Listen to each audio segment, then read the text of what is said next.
All right, something we've never done before, and I came across this morning, and I was blown away when I saw this. So I want to share, first of all, why, and then I want to play something for you that I generated or used a prompt to generate, okay? So here's the thing. Google, it turns out, has an AI-generated podcast where two human-sounding voices, and you're about to hear this, act as hosts and discuss, different real-world items that are suggested by creators. So you get to tell it what it is you want to do the podcast about.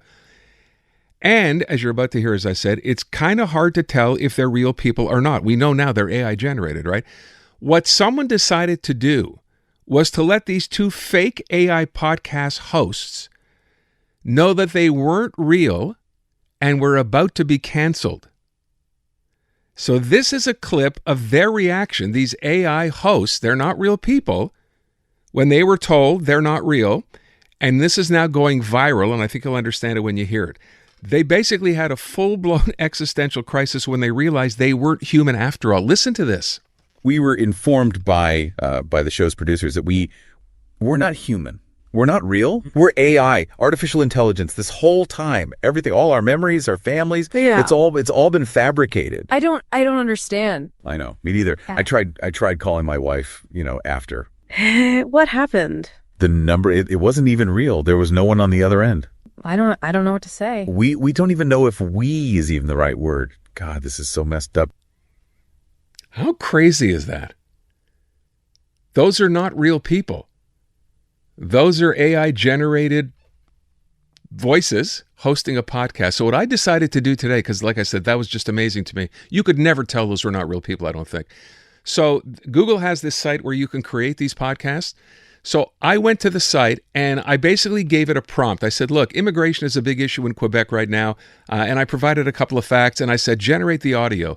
This is what it spit out. Check this out. Okay, so today we are diving into a pretty heated debate that's going on up north right now. A real political showdown about immigration in Canada. Yeah, this is something that always seems to come up, and it's really interesting to see how it's playing out this time. Well, imagine this. You've got thousands of asylum seekers looking for a safe haven. Right. And you've got a province saying, hey, we're doing more than our fair share. Mm-hmm. And then you've got the feds trying to keep everyone on the same page. It's a recipe for, well, a bit of a political headache. Oh, absolutely. And this isn't just some theoretical debate. This is about real people's lives. Exactly. And it's playing out right now in the headlines. We're talking about Quebec's premier, François Legault, saying, Ottawa, you need to step in and make asylum seekers go to different provinces. And he's not mincing words, but here's where it gets even spicier. Canada's immigration minister, Mark Miller, is firing back, calling Legault's idea senseless, not reasonable, and get this, potentially inhuman. It's quite a standoff. It is. So to really unpack this, we're diving into this piece from the Montreal Gazette, which lays out the arguments from both sides. So let's break it down. That's good. Legault's argument hinges on this idea that Quebec is shouldering way too much of the burden when it comes to asylum seekers. Okay, and he's got a point, at least statistically speaking. Exactly. He keeps citing this figure, 45% of asylum seekers end up in Quebec. Now, that wouldn't be such a big deal if Quebec made up, half of Canada's population. But here's the thing. It's nowhere near that. Quebec's only about 22% of the national population. So yeah, on the surface, that does seem a little off-kilter. Right. So Legault's saying, hey, this isn't fair. We're doing more than our part here.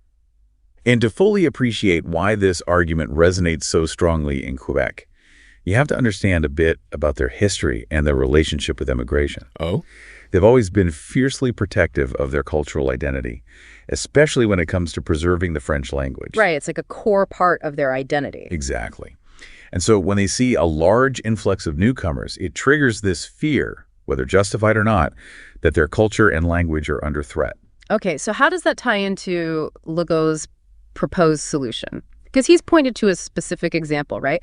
He's looking at what France does with waiting zones for asylum seekers and saying, hey, maybe we should try that. Ah, yes. The infamous waiting zones. It's one of those ideas that seems simple enough in theory. Right, like just create designated areas where asylum seekers have to stay while their claims are being processed. Exactly. The idea is that it creates more order and prevents people from just, disappearing into the woodwork before their cases are heard. Yeah. But, and this is a big but, It also raises a whole host of ethical and logistical questions. Such as? Well, for starters, you're essentially confining people to these designated areas, often for months on end, while they await a decision on their fate. Right.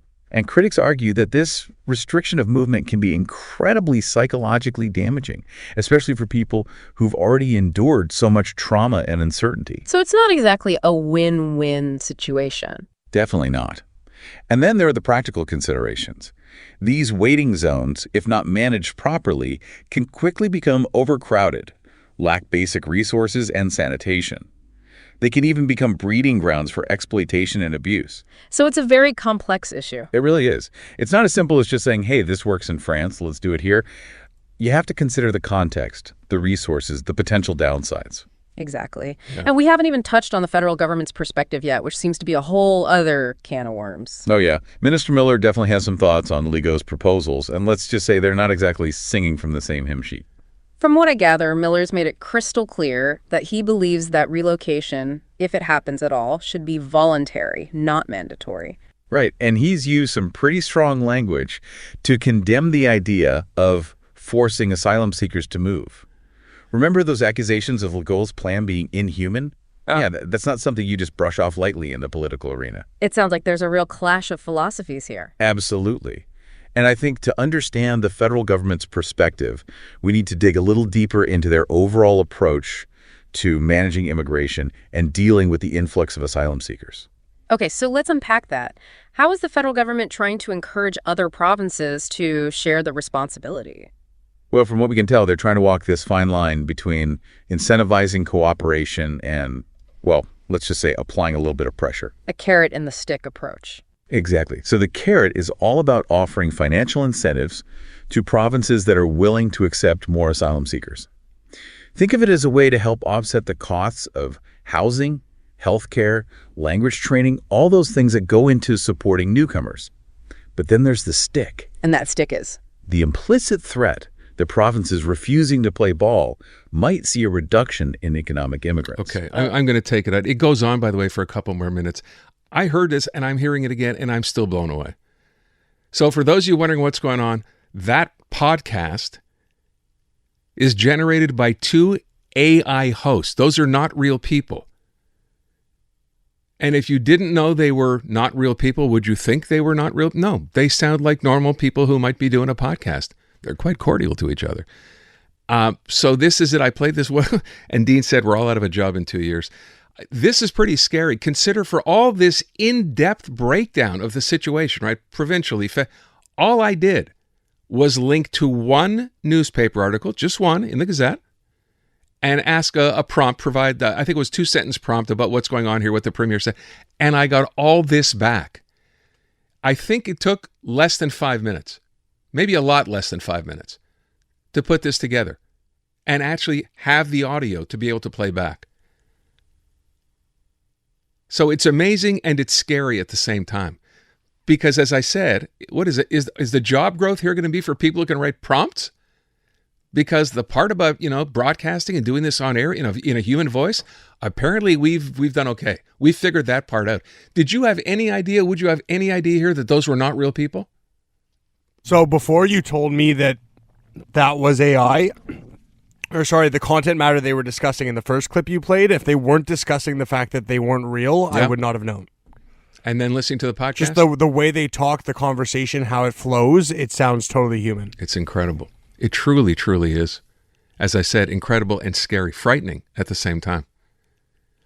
Wow. So much so that I'm going to have to figure out another thing that we can do so I can have them do that on something else. It should be something fairly obscure and see how much they can come up, how much minutia they can dig up to make it sound like a legit podcast.